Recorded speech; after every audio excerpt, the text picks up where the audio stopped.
Thanks, Rance. It is Fitness Friday, and our friend Coach Pat is back. And today we're talking about something that's truly unique to this time, and that is the fact that most people are at their lowest weight at this part of the year, so like September and October. The reason why we tend to be a little more active over the summers, eating a little bit less, and the holidays are long behind us. But now we're entering holiday season. About a month out there, you got Halloween, Thanksgiving, Christmas, all the holidays come. So what can we do to kind of keep status quo, if you will, and not fall into all those traps? Of course. Well, with anything with diet, nutrition, with changing your body, with trying to avoid those weight fluctuations that drive people crazy, it's structure and then your mindset about that structure or about your diet. So structure is basically just the way you do things. It doesn't have to be this oppressive, horrible diet that you feel that you think you have to follow in order to get where you want to go.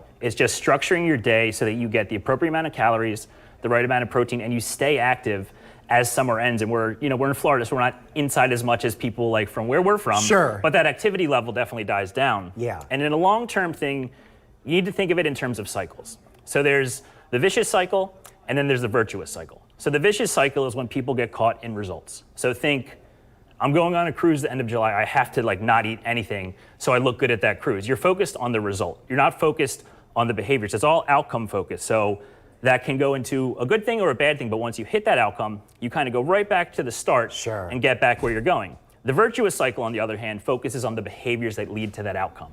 So if you think there's no deadline per se, but by the time I go to that cruise in July or by the time we sit down for Thanksgiving dinner, I want to make it a habit so it's easy for me to hit the gym 4 times per week.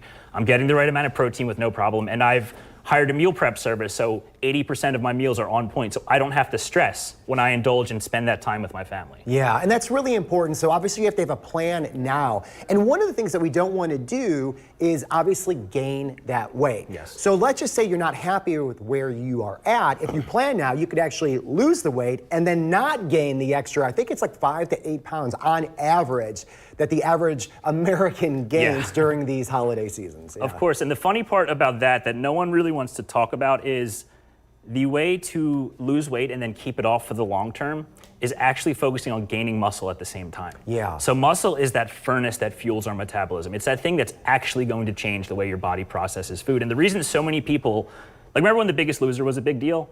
And they would have all these studies, a year and a half, 2 years later, all of them gained the weight back and then some. It's because they were so focused on just losing the weight, and your metabolism changes. Your metabolism slows down as you shrink. But what keeps your metabolism functioning at that high level is added muscle. So adding some resistance training to your program, and resistance training just means an opposing force. That can be using your body weight, that can be using a band. It doesn't necessarily mean loading up a barbell and lifting. It just means doing something difficult that will stimulate your muscles so that you can get that growth that will benefit your metabolism forever. And on average, how many times a week should you engage in that type of training? I would say if you're just starting, 3 times a week is ideal. If you're someone who's been training for a long time, 4 to 5 days per week is ideal, but you definitely want at least 2 days that are completely off from resistance training. Off doesn't mean off. Off means you're going for a walk, you're going for a light jog. You're still doing stuff, you're not on the couch.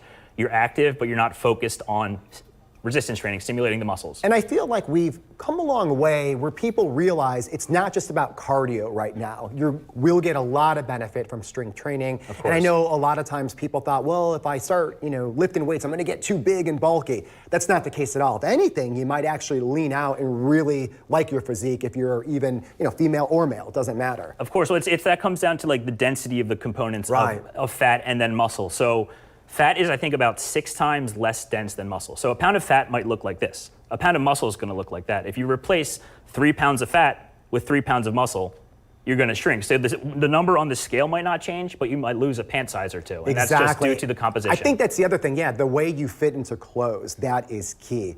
Well, Pat, thanks again for all your time and information. If people want to learn more about Jack's Fitness Academy, how can they do that? So jacksfitacademy.com, or on Instagram, we're Jack's Fit Academy as well. On Tuesday, we are launching our group fitness program at our new location. So we're running all types of cool specials, all sorts of free classes. Check us out on those 2 platforms, and we'd love to see you. All right, and again, it's a great time to engage.